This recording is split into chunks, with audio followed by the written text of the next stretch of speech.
ನಾವು ಒಂದು ಮಾತನ್ನ ಹೇಳ್ತೇವೆ. ಸಹಕಾರ ಸಂಘದ ಧ್ಯೇಯ ವ್ಯಾಖ್ಯೆ ಏನಪ್ಪ ಅಂತಂದ್ರೆ, ಎಲ್ಲರಿಗಾಗಿ ನಾನು, ನನಗಾಗಿ ಎಲ್ಲರೂ. ಎಲ್ಲರಿಗಾಗಿ ನಾನು, ನನಗಾಗಿ ಎಲ್ಲರೂ.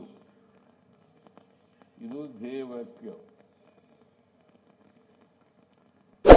ಈ ಧ್ಯೇಯ ವಾಕ್ಯವನ್ನು ಇಟ್ಟುಕೊಂಡು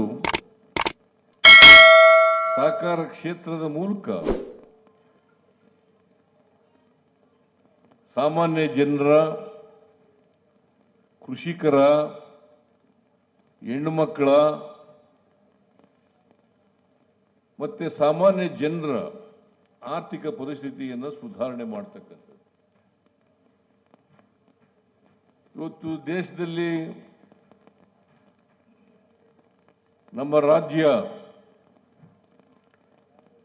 GDPನಲ್ಲಿ ಬಹಳ ವೇಗವಾಗಿ ಬೆಳೆದಿದ್ರೆ ಅದಕ್ಕೆ ಸಹಕಾರ ಕ್ಷೇತ್ರದ ಬೆಳವಣಿಗೆಯನ್ನು ಕೂಡ ಮುಖ್ಯ ಅಂತಕ್ಕಂಥದ್ದನ್ನು ಈ ಸಂದರ್ಭದಲ್ಲಿ ಹೇಳಲಿಕ್ಕೆ ಬಯಸ್ತಾ ಇದ್ದೇನೆ. ಇಡೀ ದೇಶದಲ್ಲಿ GDPನಲ್ಲಿ ನಾವು GDP ಬೆಳವಣಿಗೆಯಲ್ಲಿ ಮೊದಲನೇ ಸ್ಥಾನದಲ್ಲಿರ್ತಕ್ಕಂಥದ್ದು. ನಾವು ಒಂದು ಮಾತನ್ನ ಹೇಳ್ತೇವೆ. ಸಹಕಾರ ಸಂಘದ ಧ್ಯೇಯ ವ್ಯಾಖ್ಯೆ ಏನಪ್ಪ ಅಂತಂದ್ರೆ, ಎಲ್ಲರಿಗಾಗಿ ನಾನು, ನನಗಾಗಿ ಎಲ್ಲರೂ. ಎಲ್ಲರಿಗಾಗಿ ನಾನು, ನನಗಾಗಿ ಎಲ್ಲರೂ.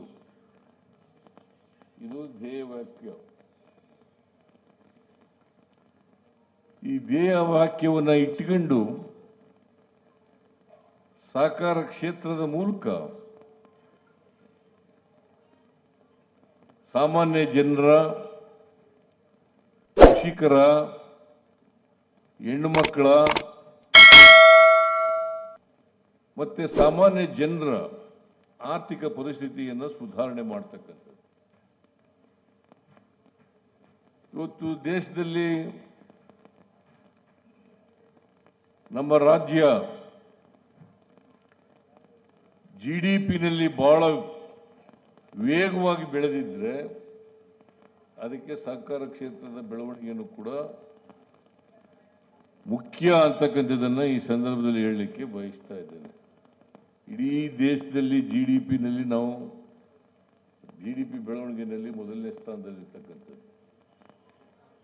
ಲೇಟೆಸ್ಟ್ ಹಾಗೂ ಇಂಟ್ರೆಸ್ಟಿಂಗ್ ಸುದ್ದಿಗಳಿಗಾಗಿ ಬಾಸ್ ಟಿವಿ ಕನ್ನಡ ಚಾನೆಲ್ನ ಸಬ್ಸ್ಕ್ರೈಬ್ ಮಾಡಿ. ಹಾಗೆಯೇ ಬೆಲ್ ಐಕಾನ್ ಪ್ರೆಸ್ ಮಾಡಿ.